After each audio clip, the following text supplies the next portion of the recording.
Thank you, chairpersons, and good afternoon, respected seniors and friends.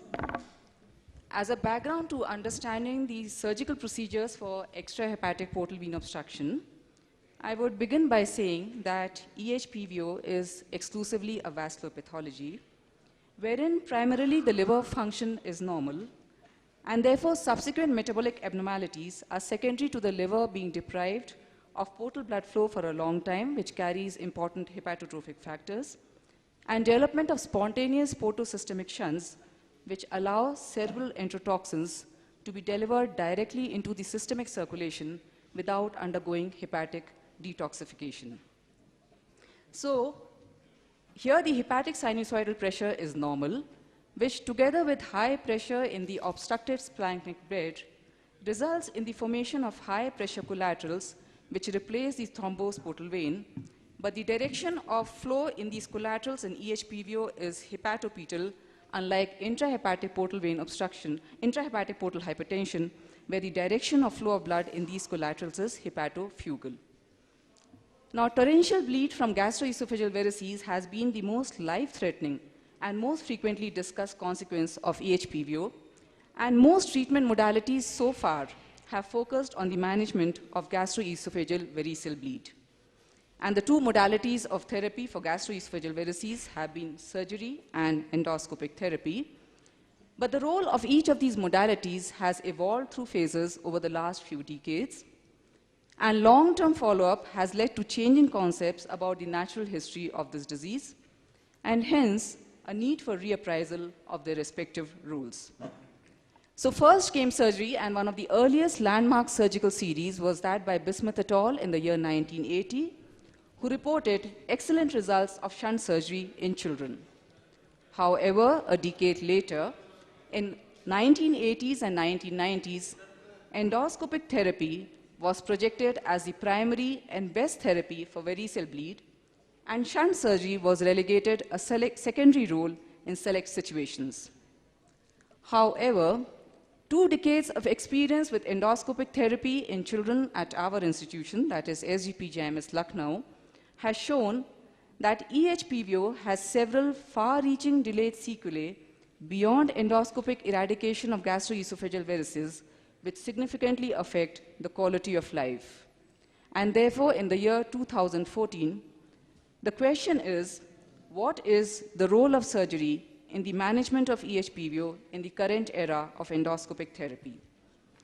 Now, primary endoscopic therapy, in our experience, has resulted in a shift in indications of portosystemic shunt surgery for EHPVO, in the sense that emergency surgery for acute variceal bleed is rarely warranted, because this can be handled by endoscopy very effectively. But the number of surgical referrals for delayed sequelae are progressively increasing as the duration of follow-up following endoscopic eradication of varices is increasing. So what are the indications for surgery beyond endoscopic eradication of gastroesophageal varices? And these are bleed from secondary, isolated, large gastric fundal varices or ectopic varices. The term secondary implies that these varices have reappeared after primary eradication of gastroesophageal varices. And a study from our center indicated that actually the incidence of these secondary gastric varices, ectopic varices, and portal hypertensive gastropathy increases after endoscopic eradication of gastroesophageal varices. And when they bleed more torrentially. They are difficult to control endoscopically, and the site of ectopic varices can range from duodenum to small bowel, the anorectal region, the biliary tree, and any sites of anastomosis or stroma. And then there are issues related to large spleen, which cause early satiety, chronic discomfort, easy fatigability, restriction of physical activity, and each of these impair the quality of life. Large spleens can manifest as clinically symptomatic hypersplenism in the form of nasal bleed, menorrhagia, spontaneous ecchymosis or petechiae, and chronic fatigue because of chronic anemia, or as acutely painful splenomegaly because of a splenic infarct. Now, 1/3 to 1/2 of these patients would have growth retardation, and the pathophysiology hypothesized here is a large spleen causing early satiety or chronic anemia, portal hypertensive enteropathy leading to malabsorption, that the liver is deprived of portal blood flow that carries important hepatotrophic factors, and a study from our center has suggested that these children have deficiency of insulin-like growth factor and growth hormone resistance. But since both the conventional portosystemic shunts as well as a Mesorex bypass result in a benefit of growth, it appears that both portal hypertension and impaired portal venous blood flow contribute to growth retardation.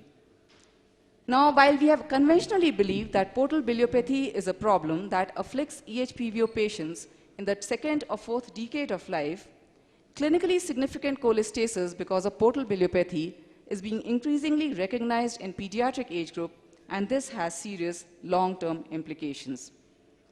So the normal venous anatomy of the biliary tree is comprised of the paracholedochal plexus of veins which run parallel to the CBD and the epicholedochal plexus of veins which form a fine reticular mesh on the surface of the CBD. So the pathogenesis of portal biliopathy is related to extrinsic compression by high pressure paracholedochal and epicholedochal collaterals, the pressure in these collaterals being higher than biliary pressure, and this results in morphological changes of the biliary tree in the form of indentation and irregularity, intraluminal filling defects because of intra and paracholedochal collaterals, angulation and displacement because of portal cavernoma and fibrosis in the hepatoduodenal ligament, eventually culminating into strictures because of ischemia and dilatation. And these children also have a higher incidence of CBD calculi because of biliary stasis and increased hemolysis. So cholestasis in portal biliopathy can be symptomatic in the form of jaundice, cholangitis, pruritus, pain because of gallstones or CBD calculi, but more importantly, it may culminate into secondary biliary cirrhosis in as many as 2 to 4%. It may be clinically asymptomatic and yet of concern if it is associated with a persistently elevated gamma GT.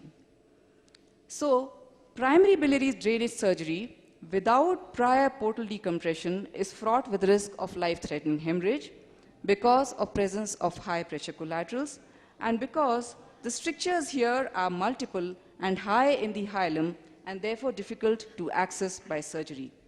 And hence, portosystemic shunt surgery plays a key role in the surgical management because it relieves biliary obstruction in several and hence obviates the need for any further surgical intervention on the biliary tree.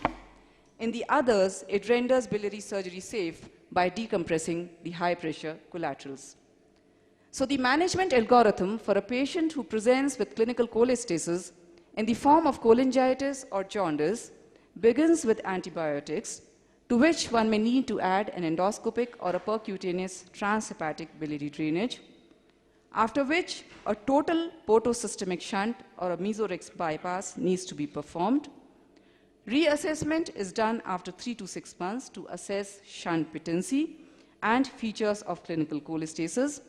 After effective portal decompression, resolution of clinical cholestasis may take place in a large proportion of patients, but persistence of clinical cholestasis indicates that the patient has perhaps developed a fixed ischemic stricture and hence a need for hepatogegnostomy.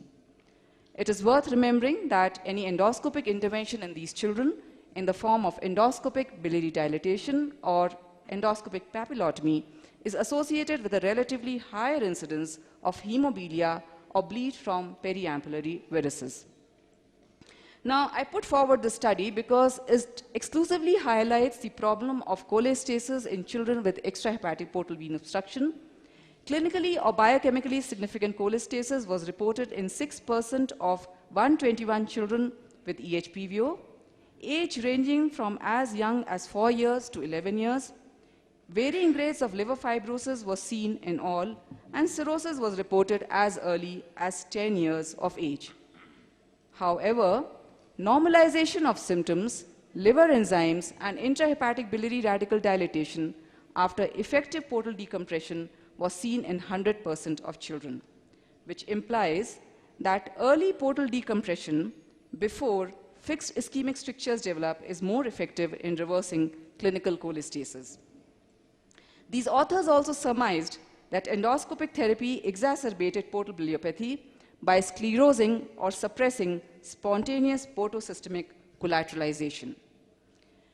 Symptomatic anorectal varices and portal colopathy constitute indication for surgery in 0.5 to 10% of cases. And on endoscopy, there are two patterns of portal colopathy.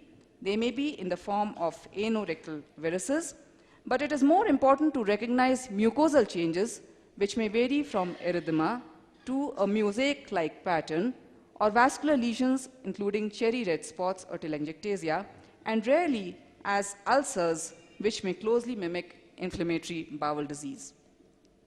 So today, endoscopic therapy and surgery have a complementary role. Now, the next question is, what is the surgical procedure of choice? Now, conventionally, the procedures for EHPVO have been broadly defined as portosystemic shunt procedures and non-shunt procedures, of which the shunt procedures are always preferred. And to this classification, in the last 1 decade, has been added a mesorex bypass, which actually has resulted in a resurgence of interest in surgery for extrahepatic portal vein obstruction in the West, and has been a topic of much debate, which I will address in the latter part of my discussion. And for the benefit of postgraduates in the audience, I will briefly outline the advantages and limitations of each of these procedures, and hence the decision-making in a given clinical scenario. Now, portosystemic shunt procedures have the advantage that they have low rebleed rates. They also take care of issues related to large spleen, ectopic varices, biliopathy, and colopathy, and they enhance growth. And on the basis of hemodynamics, they have been classified as total shunts and selective shunts. Partial shunts are rarely done in EHPVO children. Now, the total shunts are so called because they completely divert all portal flow away from the liver, and hence they achieve an effective decompression of the entire portal venous system and an excellent bleed control rates.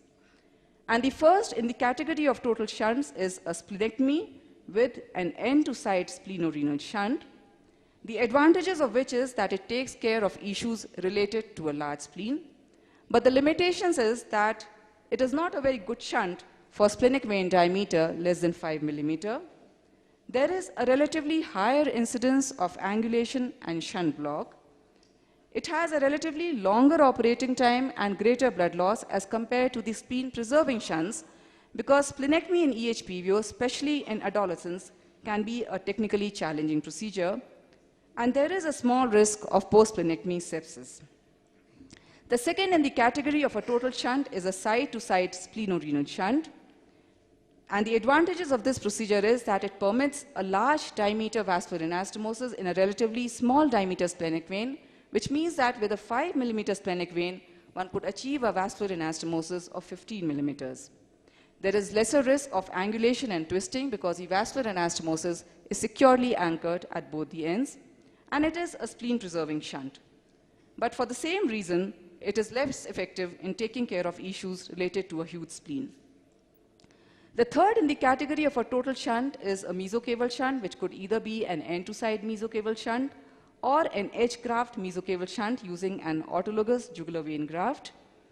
And these shunts have also been reported to have good long-term shunt patency, lesser risk of angulation as compared to the central end-to-side splenorenal shunt. It is a spleen-preserving shunt, but for the same reason, it is not very effective in taking care of issues related to a huge spleen.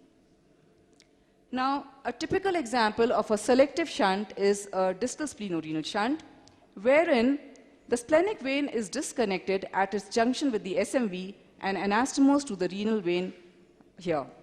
So, by concept, a selective shunt compartmentalizes the portal venous system into a decompressed gastrosplenic circuit, wherein the gastroesophageal varices decompress through the short gastric vessels and the splenic vein into the systemic circulation. But prograde portal perfusion is maintained through the hypertensive superior mesenteric circuit. So the advantages of this shunt are that it maintains hepatopetal portal perfusion and hence lesser risk of post-shunt encephalopathy. But the limitations are that it does not take care of issues related to massive splenomegaly. And it is important to remember that the shunt does not decompress ectopic varices and collaterals in the hepatototal ligament, and therefore is not a shunt of choice for portal biliopathy, and it is technically more demanding. Now, the non-shunt procedures entail devascularization of greater two-thirds of the stomach, ligation of the left gastric vein, devascularization of the lower 7 centimeters of the esophagus, combined with splenectomy, which may or may not be combined with an esophageal transection, a pyloroplasty, or an anti-reflux procedure. But because these procedures do not decompress the hypertensive portal venous system, they have a higher rebleed on long-term follow-up, and they are indicated when the anatomy is not shuntable or in an emergency setting for uncontrolled bleed, because the morbidity and mortality of an emergency shunt is higher than that of an emergency devascularization. Now, a mesorex bypass has been a topic of much discussion in the literature, and therefore I would address this question: what is the need and justification for a mesorex bypass in extrahepatic portal vein obstruction, wherein for decades we have believed that the liver architecture and function are presumably normal? Now, the consequences of extrahepatic portal vein obstruction are threefold. One, that it leads to portal hypertension. Two, that the liver is relatively deprived of hepatotrophic factors, which in long-term follow-up may result in impairment of liver synthetic functions, which manifest as prolongation of INR and impaired liver and somatic growth.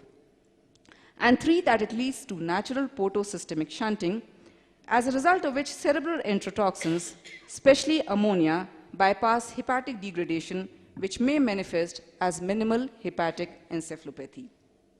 So the concerns related to total portosystemic shunts are that while in non-shunted patients of EHPVO, there is a significant amount of prograde portal perfusion maintained, a total shunt transforms hepatopetal flow in the hepatoduodenal collaterals into hepatofugal flow, as a result of which the liver is further deprived of hepatotrophic factors, and they add to pre-existing natural portosystemic shunting, which may exacerbate minimal hepatic encephalopathy. So the next question is that do total shunts predispose to encephalopathy in EHPVO? And several large clinical case series in the past have reported zero overt encephalopathy. The term overt is important, following total shunts and extrahepatic portal vein obstruction. However, elegantly performed studies as early as 1980s by Warren et al. And a series of recent studies have raised concerns about possibility of minimal or subclinical hepatic encephalopathy, which would manifest in the form of mild neurocognitive defects, affecting mainly attention, speed of information processing, motor abilities and coordination, which need to be diagnosed by careful psychological testing, and this particular aspect deserves a scientific and a critical reappraisal. And although the gross histology of these livers is normal, total shunts have been shown to result in atrophy, fatty infiltration, and deglycogenation of hepatocytes. And a pilot study on this aspect from our center at ASGPGIMS concluded that EHPVO is a true hyperammonia model caused by natural portosystemic shunting in the presence of normal liver function, and hyperammonia results in generalized low-grade cerebral edema and cognitive decline, and further longitudinal studies are needed to validate this observation. So a mesorex bypass is an attractive option because it is a restorative or a physiological shunt which restores normal hepatopetal portal blood flow by interposition of a vein graft, which is usually a jugular vein graft, between a vein of the extrahepatic portal venous system and the left branch of the portal vein in the recess of Rex. And this vein of the extrahepatic portal venous system is usually the SMV, but in the presence of non-availability of SMV, the splenic vein, the left coronary vein, and even the pancreaticoduodenal veins have been utilized. So the Rex recess is the space between segment 3 and 4 of the liver, and an important anatomical landmark is to follow the umbilical ligament down to its base in the recess of Rex. So to be able to perform this procedure, the anatomical prerequisites are a patency of left branch of the portal vein in the recess of Rex, which is most crucial, then availability of a patent SMV and the SMV splenic vein junction, and availability of bilateral internal jugular veins. And with these anatomical prerequisites, 60% of children would perhaps qualify for this procedure. So conceptually, this is an ideal procedure because it restores hepatopetal portal blood flow, it enhances liver and somatic growth, it corrects deranged INR, and it reverses minimal hepatic encephalopathy. So eventually, the surgical decision-making in a given clinical scenario would be determined by the anatomy of portal venous system, the indication for surgery, and last but not the least, the comfort of the surgeon with a particular surgical procedure. Now, in a series of 200 children with extrahepatic portal vein obstruction, Orlov et al. Reported that the portal vein alone is involved in 75% of the cases. But in 25% of patients, there is concomitant involvement of the splenic vein or the SMV. And in 10% cases, the entire splenoportal venous axis is thrombosed. So, for performing a shunt procedure, the first step is to assess the anatomy of the splenoportal venous axis by doing a Doppler, a CT portovenogram, or an MR portovenogram, wherein if the splenic vein or the superior mesenteric vein, rarely the IMV and the left coronary vein have also been used. If they are shuntable, then one would elect to do a portosystemic shunt surgery or a mesorex bypass. Wherein if the anatomy is non-shuntable, then one would elect to do a splenectomy with a gastroesophageal devascularization. So if we put the anatomy of the SPV and the indication for surgery together and take a clinical case scenario where the patient has presented primarily with issues related to a huge spleen and the varices have been eradicated or are amenable to endoscopic therapy, then if the splenic vein is shuntable, one would elect to do a splenectomy and use this opportunity to combine it with a central end-to-side splenorenal shunt. Whereas if the splenic vein is not shuntable, then one would perhaps do a splenectomy with a devascularization because here the quality of life of the patient is being affected with a huge spleen. On the other hand, if the indication for surgery was variceal bleed and the splenomegaly was mild to moderate with no hypersplenism, then if the splenic vein was shuntable, one would either do a side-to-side splenorenal shunt or a distal splenorenal shunt, while if the splenic vein was not shuntable, but the SMV is shuntable, then one could do a mesocaval shunt or a mesorex bypass, depending on a person's philosophy. Now, if hypersplenism is the primary indication for surgery, should a shunt surgery be added to splenectomy? The answer is yes, if the splenic vein is shuntable, because splenectomy inevitably results in splenic vein thrombosis and loss of a shuntable vein should the patient present with other delayed sequelae of EHPVO later in life. And it is also believed that splenectomy in long term actually exacerbates portal hypertension because spleen acts as a pop-up valve and buffers the raised portal pressures by continuous enlargement of its size. In the post-operative management, I will address three issues: anticoagulation, assessment of shunt patency, and prophylaxis for post-splenectomy sepsis. Now, regarding anticoagulation, unfortunately, there is lack of consensus and a uniform protocol across various centers in the world. The AIMS protocol comprises of intraoperative injection of heparinized saline into splenic vein post-splenic vein ligation. Then, in the first 24 hours post-surgery, the child is given 3 aliquots of 10% Lomodex while ensuring adequate hydration. And from post-op day 2 onwards, oral ecosprin is started and continued for 3 months. On the other hand, Professor S.K. Mitra's group at PGI Chandigarh and the Bismuth's group gives intraoperative heparin 100 international units per kg, which is continued post-operatively till day 7. While Jean Deville Digoe's group and Riccardo Supirina's group gives intraoperative heparin continued post-operatively till day 7, followed by oral aspirin for 6 months. And this is the protocol which we have currently been following at SGPGIMS Lucknow.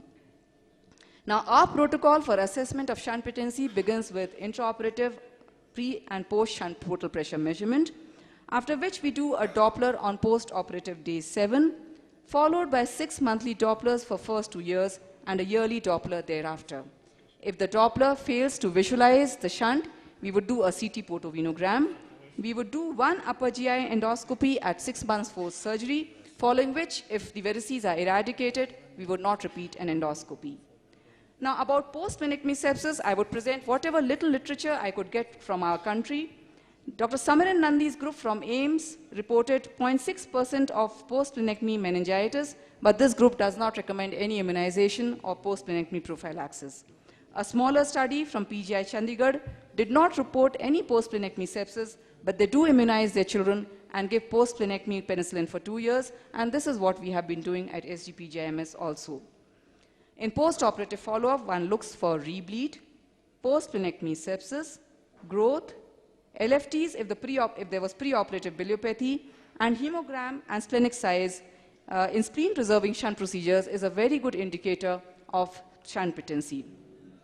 Now, this slide is a summary of some of the landmark series across the globe on the conventional portosystemic shunts, which show that the operative mortality of elective shunts is 0, but the mortality of an emergency shunt is higher, and this is from Dr. Samiran Nandi's group at All India Institute of Medical Sciences. The shunt thrombosis rates have ranged from 2.5% to 13%, and this slide is a summary of results of the Mesorex bypass, wherein again the shunt thrombosis rates have ranged from 4% to 19% and are comparable to the conventional portosystemic shunt procedures. Now, at SGPGI, in the last 13 years, we have operated upon 103 children with EHPVO. Most patients had a combination of indications for surgery, which in order of frequency were issues related to large spleen. Then there were isolated large gastric fundal varices, F2 or F3. There was a patient of bleeding duodenal varices and isolated extensive small bowel varices with 3 emergency shunt surgeries. The other indications were growth retardation.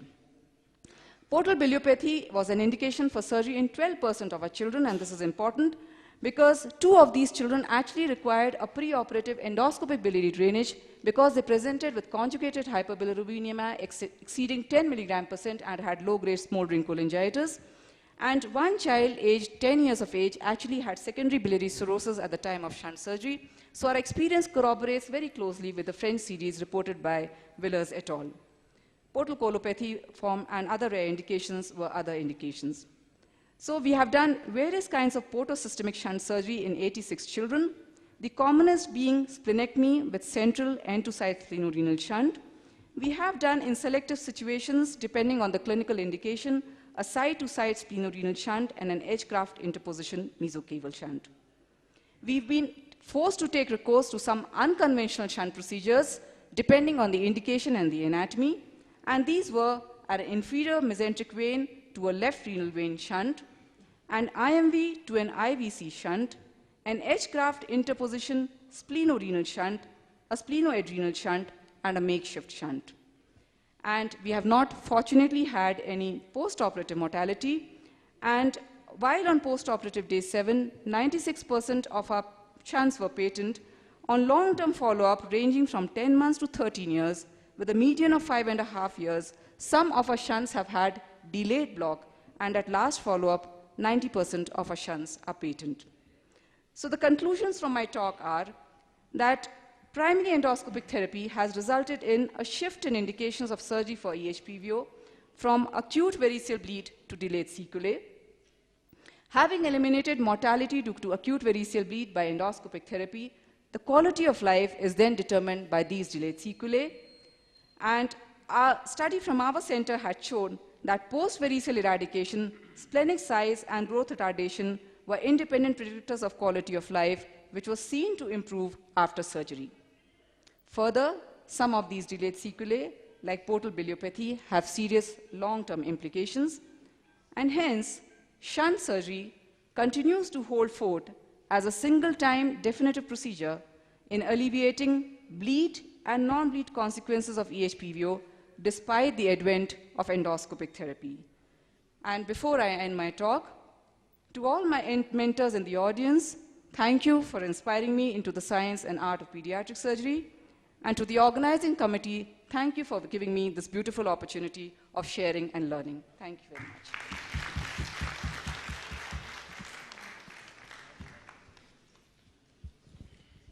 The paper is open for discussion.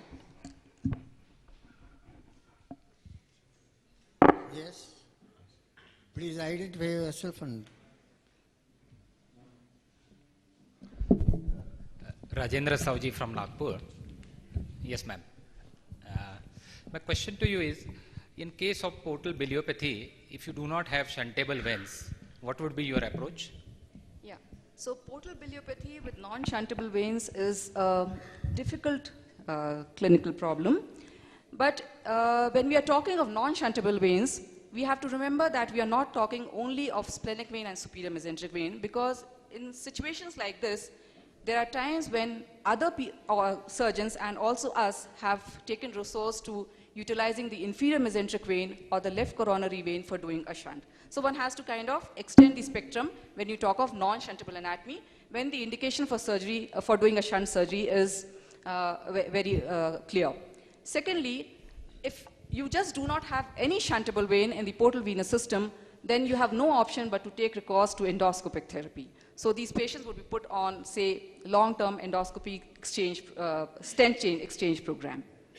Secondly, our observation is that by the end of 1 year or 2 years, when you do check endoscopic evaluation for varices after so-called successful surgery shunt or very satisfactory splenectomy devascularization modified Segura procedure, almost 50 to 60% of them have reappearance of varices. Though they are not bleeding, they are otherwise doing well, but they are low-grade varices which appear, which corroborate or correlates with other literature findings. How about your experience in that situation and any reaction, or how do you react to that? No, here I think I would like to differentiate a patent shunt versus a devascularization procedure. So if a shunt is patent and on the first endoscopic evaluation following a shunt surgery, the varices have disappeared or there is significant downgrading of varices, then if the shunt continues to be patent, there is no reason why the varices should reappear. So if the varices reappear, then for us, it means that the shunt is beginning to stenose, and we would seriously look at that by doing a CT portovenogram, and if a shunt is beginning to stenose, maybe, we would kind of do a percutaneous dilatation of the shunt and put this child on long-term anticoagulation. In fact, we had a child recently, just a month ago. But recurrence of varices after a devascularization procedure is very well known, because here you are not decompressing the hypertensive portal venous system. So we know that on long-term follow-up, 30% of the patients would have recurrence of varices and would rebleed. So we have to differentiate a working shunt from a devascularization procedure. Okay, thank you. can I have one more question. I am Satish Pandit from Panipat. I have one query, is that you said internal jugular should be patent. What is the role of internal jugular? Number 2 is ecosporin. Is dose fixed 50 kg, 50 milligram, or is it variable? And I have a comment that we should give pneumococcal vaccine routinely after splenectomy. So internal jugular vein, I was talking about for a mesorex bypass or for a edge-graft interposition mesocaval shunt. So in children, we do not like to use any prosthetic grafts, that you would know. So we always like to use autologous vein grafts, of which in terms of quality and the diameter, the internal jugular is the best. But in case it is not available, the other veins that have been used are the saphenous veins, the inferior mesenteric vein. You mean to say you harvest jugular for the shunting? So from if bilateral internal jugular veins are patent, One of the jugulars you use for grafting. Yeah, yeah. And Ecosporin dosage. Ecosporin, as far as dose is concerned, I mean, for children above 6 years of age or so, we tend to use baby Ecosporin, that is 75 milligram. That is what we do. And what was your third question? Sorry. Third is that pneumococcal vaccine should be used. I think it is freely available now. There is no shortage. So, we should not wait and watch. yeah. It should be routinely used. Yeah. So actually, there is very little literature from Indian subcontinent on what should be the pre-operative and post-operative prophylaxis following splenectomy. I mean, I really search for that literature, but there's very little literature. But whatever literature is available, on the basis of that, we kind of continue to immunize our children, especially those that are younger than 9 years of age, and we can give them post-splenectomy prophylaxis with amoxicillin or oral penicillin. You're right. Thank you. Can I ask Dr. Gopi?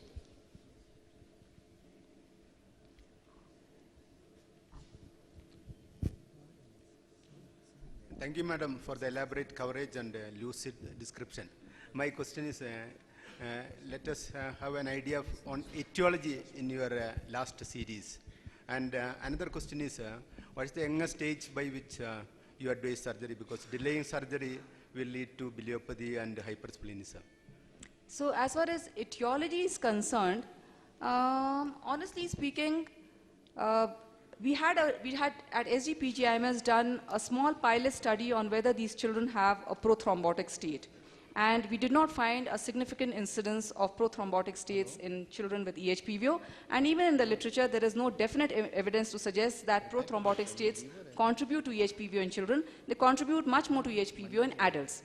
Now, other things like umbilical vein catheterization, exchange transfusions, any portal pyemia because of abdominal sepsis, that history you would perhaps get in a small percentage of children. Then your second question was the youngest patient. So the youngest patient on whom we have operated was a 1.5-year-old child who presented with extensive small bowel varices where endoscopic therapy was just not an option. And his splenic vein was 5 mm, and we did a side-to-side splenorenal shunt. And it is not that we would wait for portal biliopathy. It is just that as and when the patient has any indication for surgery, we would go for a shunt. And of late, even if the patient has persistently elevated gamma GT and does not have clinically symptomatic biliopathy, in a child, our threshold for performing a shunt is low. We would offer a shunt surgery to that child. The last man, Dr. Dasmit. Yeah, a lot of newer shunts have come in, like endovascular shunts. And that is catching up a lot all over the world. Any idea about what is to be done? Because in that, it's not a surgical procedure. They go in through the internal jugular vein. It's done like an angioplasty. And internally, they bore a hole right through the liver and connect the two so Dr. systems. Dasmit, that is known as TIPS, transjugular intrahepatic That. portal systemic shunt. But that does not apply to extrahepatic portal vein obstruction because here the portal vein is thrombosed and is replaced by a cavernoma.